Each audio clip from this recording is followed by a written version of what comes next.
నమస్కారం. ధర్మ సందేహాలు కార్యక్రమానికి సాదర స్వాగతం. ధర్మో రక్షతి రక్షితః. ధర్మాన్ని రక్షిస్తే ధర్మం మనల్ని రక్షిస్తుంది.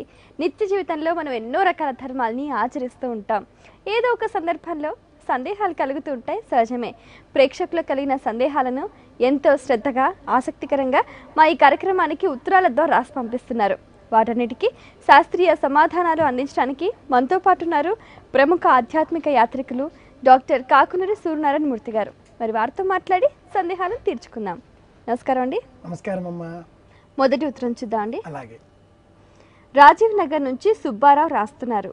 అకాల పూజ చేయకూడదు అన్నారు, అంటే ఏమిటి తెలియజేయగలరు అంటూ రాస్తున్నారు. అకాల పూజ అంటే కాలానికి దాటిన తర్వాత చేసేటటువంటి పూజ అని అర్థం. పూజ చేయడానికై నియమితమైన కొన్ని సమయాలు, కాలాలు నిర్దేశింపబడ్డాయి. ఏ విధంగానైతే సంధ్యావందనం, ఉత్తమం తారకోపేత, మధ్యమం తారకాష్టమం, అధమం సూర్య సహితం అంటూ నిర్దేశితమైన సమయాన్ని కలిగి ఉందో, అంటే ఉదయం సమయంలో నక్షత్రములు ఉన్నప్పుడు సంధ్యావందనం చేయాలి. నక్షత్రములు అస్తమించే సమయంలో చేస్తే అది మధ్యమం. సూర్యోదయం అయిన తర్వాత మొదటి యామములో అంటే 9 గంటల వరకు కూడా సంధ్యావందనం చేస్తే అది అధమం. ఈ విధంగా కాలాన్ని సంధ్యావందనానికి నిర్దేశించారు సనాతనులు. అదేవిధంగా పూజ చేయడానికి కూడా ఒక కాలము, సూర్యోదయంతో ఆరంభించి మొదటి యామములో పూజ పూర్తి చేసుకోవాలి. ఉదయం 6 నుంచి 9 గంటల వరకు ఇది యామము అని చెప్పబడిన కాలం. ఈ కాలంలోనే పూజ చెయ్యాలి. ఇది దాటిన తర్వాత అకాలము ఆరంభమవుతుంది. దానికి సంబంధించని కాలం అది.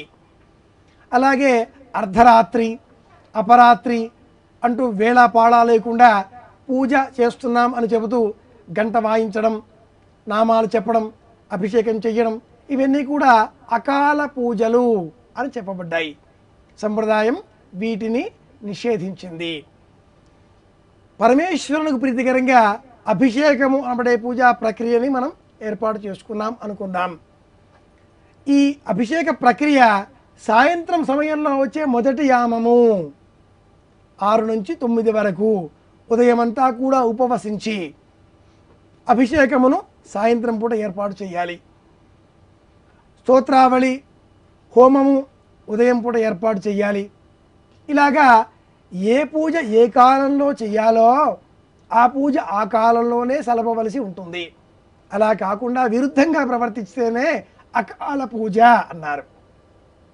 అటువంటి అకాల పూజలను సంప్రదాయం నిషేధించింది. ఇది సమాధానం. మరో ఉత్తరం చూద్దామండి. అలాగే. మెహదీపట్నం నుంచి కమల రాస్తున్నారు. చనిపోయిన వారి జ్ఞాపకార్థంగా ఈ రోజుల్లో కొందరు గ్లాసులు, బాక్సులు ఇస్తున్నారు. వాటిని ఇంట్లో పెట్టుకోవచ్చా లేదా తెలియజేయగలరు అంటూ రాస్తున్నారు. చనిపోయిన వారి జ్ఞాపకార్థంగా 12వ రోజు ఇంటికి వచ్చిన బంధువులందరికీ కూడా ప్రసాద శేషంగా, పితృప్రసాదంగా గారెలు, వడలు, లడ్డువములు ఏవైనా చేసి ఉంటే వాటిని టిఫిన్ బాక్సులలో కానీ ఒక కాగితం సంచిలో కానీ వేసి వాటితో పాటు ఒక స్టీలు డబ్బా, గ్లాసు ఇలాంటి వాటిని అందజేస్తున్నారు. ఆ వ్యక్తి జ్ఞాపకార్థంగా మనకు ఒక విశేషాంశాన్ని అందజేస్తున్నారు. చనిపోయిన వ్యక్తిని ఎవరూ మర్చిపోకుండా ఉండడమే, మర్చిపోకుండా మర్చిపోకుండా జ్ఞాపకం పెట్టుకోవాలి అనే సంకల్పం దీని వెనకాల ఉంది. ఇందులో ఎటువంటి విపరీతార్థాలు, వ్యాఖ్యానాలు తీయక్కరలేదు. చనిపోయిన వ్యక్తికి సంబంధించిన జ్ఞాపకాలు ఏవి కూడా మనం తుడిచిపెట్టకుండా ఉండడం కోసమని, ఆ వ్యక్తిని మనం జ్ఞాపకం పెట్టుకోవాలి అనే ఉద్దేశంతో మాత్రమే ఈనాటి కాలంలో కొంతమంది ఇటువంటి స్టీల్ బ్లాక్స్లు, గ్లాసులు ఇస్తున్నారు. ఎటువంటి దోషము లేదు, అనుమానము పెట్టుకోవక్కరలేదు. కానీ ధర్మ సందేహాలు అనే ఈ వేదిక నుంచి ఇచ్చే సలహా ఏమిటి అంటే, చనిపోయిన వ్యక్తులను జ్ఞాపకంగా ఉంచుకోవడం కోసం అందరికీ అందజేయవలసినటువంటి వాటిలో పుస్తకాలను చేర్చండి. ఆ పుస్తకాలలో ఆ చనిపోయిన వారి చిత్రపటాన్ని అతికించండి. ఆ పుస్తకాలను అందరికీ పంచిపెట్టండి. ఆ పుస్తకాలు భగవద్ధ్యానంతో కూడుకున్నవి అయితే, భగవత్ స్తోత్రరత్నావళి అయితే మరింత క్షేమకరం, లాభకరం, శ్రేయస్కరం అని చెప్పుకోవాలి. ఇది సమాధానం. మరో ఉత్తరంలో వారి సందేహం చూద్దామండి. అలాగే గాంధీనగర్ నుంచి కుసుమకుమారి రాస్తున్నారు. పూజ చేసిన తరువాత స్వస్తి చెప్పటం ఎందుకు తెలియజేయగలరు అంటూ రాస్తున్నారు. పూజ చేసిన తర్వాత స్వస్తి చెప్పడం తప్పనిసరి, అది ధర్మం కూడా. ఇంటికి ఒక ఆఫీసర్ వచ్చాడు. మర్యాదగా రండి అన్నాం, కూర్చోబెట్టాం. ఇంటిల్లిపాది చాలా నమ్రతతో జాగరూకతతో వినమ్రులమై అంజలి ఘటించాం. స్వాగత సత్కారాలన్నీ కూడా చక్కగా నిర్వహించాం. ఆయన కూర్చున్నాడు, మనం కూడా కూర్చున్నాం. కొంచెం సమయం గడిచింది, పిచ్చాపాటి మాట్లాడుకున్నాం. ఎంతకీ లేవడే, కూర్చుంటాడు. మనకు కాస్త విసుగు వస్తుంది, కోపము వస్తుంది. లోనికి వెళ్ళి ఇల్లాడుతూ అంటాం, ఎంతసేపు కూర్చుంటుంది ఈ విగ్రహం, వెళ్ళిపోదా అని లోపల అనేసి మళ్ళీ వస్తాం. చిరునవ్వు పులుముకుంటూ కృత్రిమంగా మాట్లాడుతూ ఉంటాం. ఆఫీసర్ అయినప్పటికీ ఈ విధంగా ప్రవర్తించే సహజమైనటువంటి గుణం మనలో ఉంది. మనం మానవులం. పరమాత్మను కూడా ఇదే విధంగా మనం ధ్యానం చేస్తూ, గొప్పవాడు దేవదేవుడు, అఖిలాండ కోటి బ్రహ్మాండ నాయకుడు, అటువంటి ఆ దేవుడిని మనం స్తోత్రం చేసి పూజ చేసిన తర్వాత ఎంతసేపు చేస్తాం? ఎప్పుడో ఎక్కడో ఒక చోట ప్రారంభానికి అంతం ఉండక తప్పదు కదా, ముగించాలి. ఆ ముగింపు కూడా ఎలా ఉండాలి? కృష్ణార్పణమస్తు అంటూ చెబుతాం. అంతా కూడా ఆయనకే సంబంధించింది అంటూ పూర్తి చేస్తాం. స్వస్తి చెప్పాలం అని అడిగారు మీరు. స్వస్తి ప్రజాభ్య పరిపాలయంతాం న్యాయేన మార్గేణ మహిం మహిషాః గోబ్రాహ్మణేభ్య శుభమస్తు నిత్యం లోకాః సమస్తాః సుఖినో భవంతు కాలే వర్షతు పర్జన్యః పృథివీ సస్యశాలిని దేశోయం క్షోభరహితం అపుత్రాः సంతు పుత్రిణాః నిధనాః సధనాः సంతు జీవంతు శరదాం శతం అంటూ స్వస్తి చెబుతాం. ధనం లేనటువంటి వారికి ధనం కలగాలి, సంతానం లేనటువంటి వారికి సంతానం కలగాలి, దేశమంతా కూడా సకాలంలో వర్షాలు కురవాలి, గో సంతతి సమృద్ధిగా పెరగాలి, విజ్ఞానము వివేకము వెల్లివిరియాలి. ఈ దేశాన్ని పరిపాలించే నాయకులు, ప్రజానాయకులు ధర్మబద్ధులై ఈ లోకాన్ని పరిపాలించాలి అనేటటువంటి వాక్యాల సముదాయమే స్వస్తి వాక్యములు అని చెప్పాలి. ఇవి చెప్పకుంటే మనం చేసినటువంటి ఈ పూజ, యజ్ఞము, హోమము వీటి ఫలితాంశములను ఎవరికి అందజేస్తున్నాం? కనుక చేసిన ప్రతి పనిలో ఉండే మంచి, క్షేమము లోకాలకు క్షేమం కలగాలి. అందరూ ఆనందంగా ఉంటేనే మనం ఆనందంగా ఉంటాం. మనం ఒక్కళ్ళమే ఆనందంగా ఉండి లోకాలన్నింటినీ కూడా అతలాకుతలం చేసే విధంగా ఉంటే అది రాక్షసానందము అని చెప్పబడుతుంది. హిరణ్యకశ్యపుడు లోకాలన్నీ కూడా తనవే అన్నాడు, నేనే గొప్పవాడిని అన్నాడు, లోకాలను హింసించాడు. అది రాక్షసానందం. మానుషానందము అందరినీ ఆనందంగా ఉంచే ప్రయత్నం చేస్తుంది, బ్రహ్మానందం.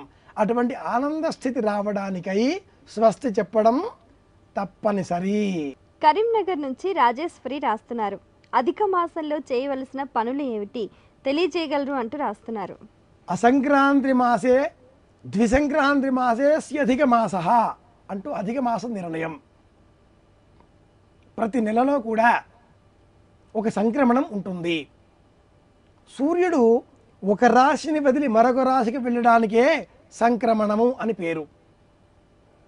12 రాశులలో మేషం, వృషభం, మిథునం, కర్కాటకం, సింహం, కన్యా, తుల, వృశ్చికం, ధనుస్సు, మకరం, కుంభం, మీనం ఈ రాశులలో సూర్యుడు ఒక్కొక్క రాశిలో 30 రోజులు ఉంటాడు. ఆ రాశి నుంచి మరొక రాశికి బదిలే సమయానికి సంక్రమణము అని పేరు. ధనుస్ సంక్రాంతి మనకు బాగా ప్రచారంలో ఉన్న అంశం. అలాగే ప్రతి నెలలో కూడా సంక్రమణం ఉంటుంది. ఎప్పుడైనా ఒకసారి, ప్రతి 2.5 సంవత్సరాలకు ఒకసారి, 5 ఏళ్లలో 2 మార్లు ఈ విధంగా సూర్యుడు ఒక రాశి నుంచి మరొక రాశికి ప్రవేశించేటటువంటి కాల ప్రమాణములో పౌర్ణిమ అమావాస్యల మధ్యన అటువంటి సంక్రమణములు చోటు చేసుకోవు. ఒక్కొక్కసారి పక్క నెలలో 2 చోటు చేసుకుంటాయి. ఇట్లాగా సంక్రమణం లేనటువంటి మాసానికే మలమాసమని అధిక మాసమని పేరు. ఈ సంవత్సరం అటువంటి మాసము అధిక మాసము భాద్రపదంలో వచ్చింది, రాబోతున్నది. అటువంటి భాద్రపద మాసం అధిక మాసం అయినప్పుడు ఆ మాసంలో ఏం చెయ్యాలి అంటే, అధిక మాసంలో వివాహాదులు శుభకార్యములు నిర్వహించుకొనకుండా ఈ అధిక మాసమునకు విష్ణు మాసము అనే పేరు కూడా ఉంది. కనుక ఈ అధిక మాసంలో భాగవత సప్తాహములు నిర్వహించాలి. విష్ణు పురాణము, విష్ణు ధర్మోత్తర పురాణము, భాగవతము, విష్ణు సహస్రనామావళి ఇటువంటి విష్ణు సంబంధిత గ్రంథములను దానం చెయ్యాలి. ముఖ్యంగా భాగవత సప్తాహాన్ని తప్పకుండా ఈ అధిక మాసంలో నిర్వహించాలి అని చెబుతాయి ప్రమాణ గ్రంథాలు. అలాగే భాద్రపద మాసంలో ఎప్పుడూ వచ్చేటటువంటి పండుగలు, వినాయక చవితి, మరి ఇంకేమైనా పండుగలు, వీటన్నిటినీ నిజ భాద్రపదంలో పాటించాలి. నిజ భాద్రపదం కంటే ముందు వచ్చేటటువంటి అధిక భాద్రపదంలో, ఈ సంవత్సరం అలాగా వస్తుంది కాబట్టి చెబుతున్నాను, అధిక భాద్రపదంలో మట్టుకు భాగవత సప్తాహము అనే ప్రక్రియని ఆచరించాలి. 7 రోజులలో భాగవతాన్ని పారాయణం చేసినట్లయితే తప్పకుండా మోక్షం లభిస్తుంది, కైవల్యం లభిస్తుంది అంటూ చెబుతాయి ప్రాచీన గ్రంథాలు. ఇది మరొద్రం చూద్దామండి. అలాగే కృష్ణా జిల్లా నుంచి సత్యనారాయణ రాస్తున్నారు, నదుల పేర్లలో బ్రహ్మపుత్ర నది పేరు ఎందుకు చదవరు? ఆ నదికి పుష్కరాలు రావా? తెలియజేయగలరు అంటూ రాస్తున్నారు. భారతదేశంలో అనేక నదులు ఉన్నాయి. 56 దేశాలలో వందలాది నదులు ప్రవహిస్తుండగా బ్రహ్మపుత్ర నదిని మీరన్నట్లుగా జీవనదిగా 7 నదుల పేర్లు మనం చెప్పుకుంటాము. ఆ నదులలో ఈ పేరు లేదు. ఇంతకంటే ముందు చెప్పిన ప్రశ్నలో మరికొంత సమాధానం కూడా మిగిలి ఉంది. అది చెప్పి బ్రహ్మపుత్ర నది కూడా చెబుతాను. భాగవతాన్ని అధిక మాసంలో 7 రోజులలో పారాయణం చేస్తే దుందులి అనే ఒక దుర్మార్గమైనటువంటి ప్రవర్తన కలవాడు భాగవతాన్ని వినినంత మాత్రమున పిశాచ రూపాన్ని పోగొట్టుకున్నాడు అంటూ భాగవత మహాత్మ్యం తెలియజేస్తుంది. వాడి పేరు దుందులి, దుందుకారుని కుమారుడు. తండ్రిని తల్లిని కూడా చంపి దుర్మార్గమైన కిరాతక చర్యలు చేసి పిశాచ రూపాన్ని పొందిన ఆ దుందులి ఒక వేణువ వృక్షాన్ని వెదురు కొమ్మును ఆశ్రయించి ఉన్నాడు. అతడి అన్న తమ్ముని ఈ దుస్థితిని చూచి తెలుసుకొని భాగవత సప్తాహాన్ని ఏర్పాటు చేయగా 7 రోజులు ఆ దుందులి ఆ పురాణాన్ని విన్నాడు. ఒక్కొక్క రోజుకు ఒక్కొక్క కణుపు పగిలిపోగా దుందులికి కైవల్యం లభించింది. సప్తాహం విన్న ఇతర బ్రాహ్మణులు ఎవరికి పట్టనటువంటి సద్గతి అతనికి లభించింది. ఎందుకని అంటే భాగవతాన్ని వినే సమయంలో అంత శక్తి, ఆసక్తి, శ్రద్ధ, నియమము, నిష్ఠతో వినాలి అని చెబుతాడు ఆ దుందులి.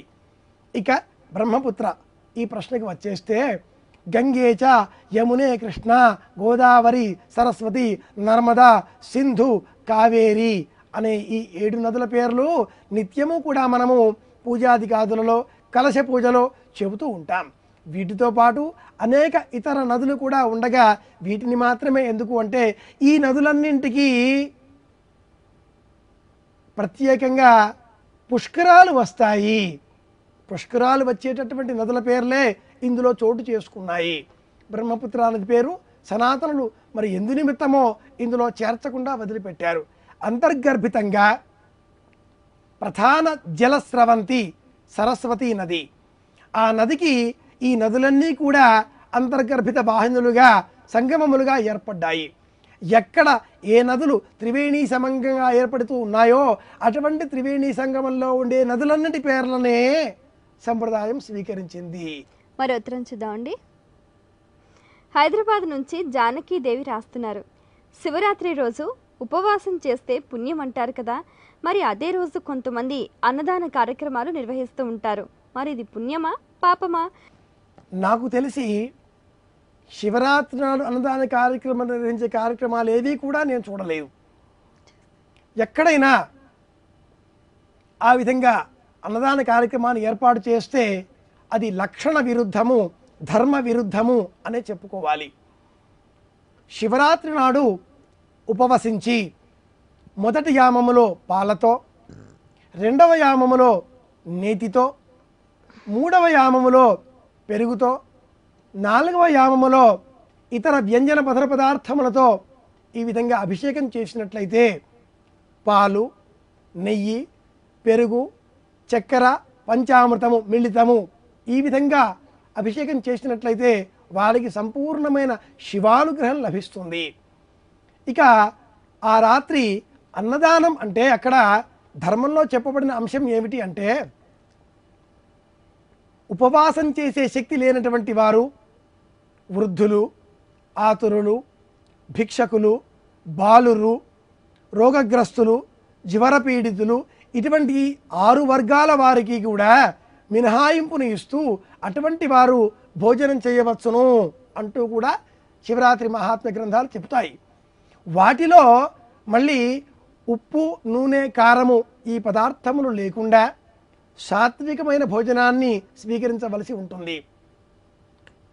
అది కూడా పక్వము, అపక్వము, పయఃపక్వము, ఘృతపక్వము ఇటువంటి వాక్యాలు అనేకం పక్వ పదార్థాలలో చెప్పబడి ఉన్నాయి.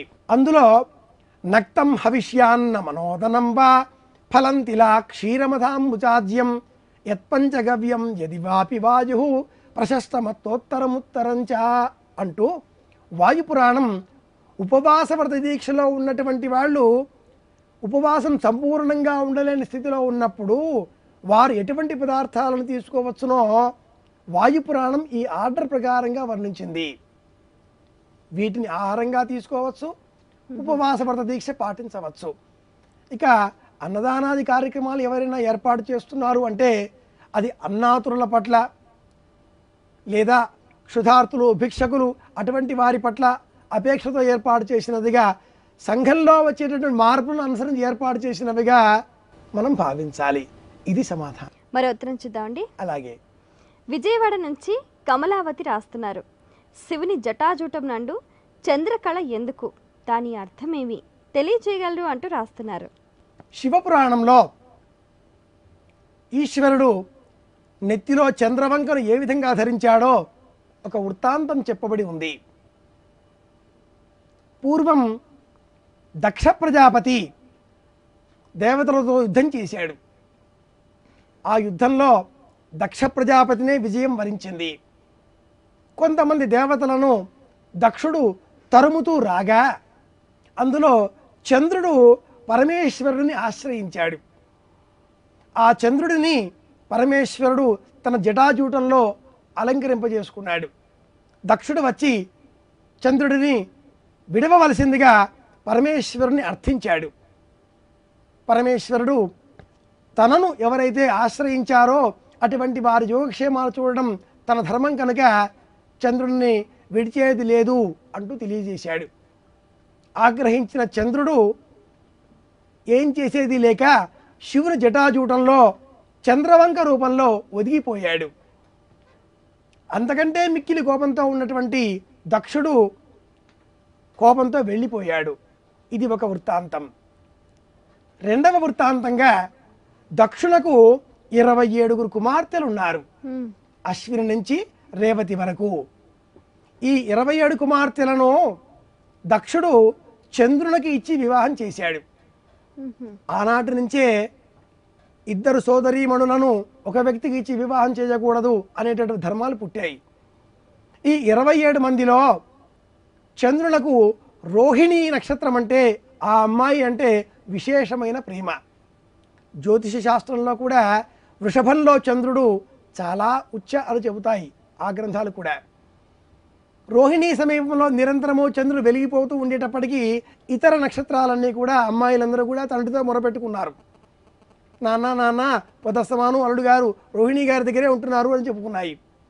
దాంతో ఆ దక్షునకు కోపం వచ్చింది. చంద్రుడిని దూషించాడు. చంద్రుడు ఇది నా ఇష్టము, నా జీవితము అంటూ మాట్లాడాడు. దానితో దక్షునకు కోపం వచ్చింది. చంద్రుడిని క్షయరోగి వికాంపని శపించాడు. వృద్ధి క్షయాలతో ఆ చంద్రుడు క్షీణించిపోయి పరమేశ్వరుడిని ఆశ్రయించగా పరమేశ్వరుడు ఊరడించి ఓదార్చి అతడిని క్షీణించిన ఆ చంద్రుడిని తన శిరస్సు పైన నిలవంక వలె ధరించి దక్షుడు ప్రజాపతి కనుక అతని వాక్యము వృధా కారాదు, అట్లాగే నన్ను ఆశ్రయించావు కాబట్టి నేను నిన్ను అనుగ్రహించవలసిందే కనుక 15 రోజుల పాటు పూర్ణచంద్రుడిగా 15 రోజుల పాటు క్షీణచంద్రుడిగా ఉండెదవుగాక అంటూ అనుగ్రహించాడు. అందుకే అష్టమ్యోరభయోశ్చ మధ్యమగదే చంద్రోష్టరిఫారిగా, అష్టమి నుంచి అష్టమి వరకు పూర్ణచంద్రుడు, అష్టమి నుంచి అష్టమి వరకు క్షీణచంద్రుడు ఇట్లాగా ఉంటారు. మనము పున్నమ అమావాస్య అనుకుంటాం, కానీ అష్టమి నుంచి అష్టమి వరకు అంటూ జ్యోతిష శాస్త్రము రిఫ అనే దోషాన్ని వర్ణించే సమయంలో ఈ విషయాలన్నీ కూడా చెబుతుంది. శాస్త్రాన్ని పరిశీలిస్తే అనంతకోటి విషయాలు అందులో ఉంటాయి. కనుక చంద్రవంకను ఆ విధంగా పరమేశ్వరుడు అలంకరింపజేసుకున్నాడు. అలాగే ఈ చంద్రుని కారణంగా దక్షుడు మహేశ్వరునితో శత్రుత్వం వహించాడు. తను చేసే యజ్ఞానికి పరమేశ్వరునికి ఆహ్వానం పంపలేదు. అందువలన సతీదేవికి కోపం వచ్చింది. మిగతా కథంతా కూడా పురాణం కొనసాగుతూ ఉంటుంది చెప్పుకుంటూ ఉంటే. ప్రశ్న మట్టుకు ఈ విధంగా దక్షుడు, చంద్రుడు, ప్రజాపతి. చంద్రుడు మనఃకారకుడు. మనందరికీ కూడా చంద్రబలం ఉంటేనే ప్రశాంతంగా కూర్చోగలుగుతాం, ప్రశాంతతని అనుభవించగలుగుతాం. చంద్రుడు బాగోలేడు, జాతకంలో చంద్రుడు క్షీణించి ఉన్నాడు, మనం అమావాస్య సమయంలో జన్మించాము, మన మనసు చాలా అశాంతతతో ఉంటుంది, దేనిని భరించలేని పరిస్థితిలో ఉంటుంది. ఇది సమాధానం. చాలా సంతోషం అండి. మీ అమూల్యమైన సమయాన్ని కేటాయించి మా ప్రేక్షకుల ధర్మ సందేహాలకు శాస్త్రీయ సమాధానాలు అందించినందుకు ధన్యవాదాలు. కృష్ణార్పణం. చూశారు కదండి, ఇది ఈనాటి ధర్మ సందేహాలు కార్యక్రమం. మీకు కూడా ఏవైనా ఆధ్యాత్మిక ధర్మ సందేహాలు కలిగితే మా ఈ కార్యక్రమానికి మీ సందేహాల్ని క్లుప్తంగా, సూటిగా, స్పష్టంగా పోస్ట్ కార్డుపై రాసి పంపించండి. మా చిరునామా ధర్మ సందేహాలు, కేర్ ఆఫ్ భక్తి TV, road number 92, Jubilee hills, Hyderabad 5,96,000. మా ఇమెయిల్ ఐడి bhaktihyd@gmail.com. రేపటి ధర్మ సందేహాలు కార్యక్రమంలో మళ్ళీ కలుసుకుందాం. అంతవరకు సెలవు.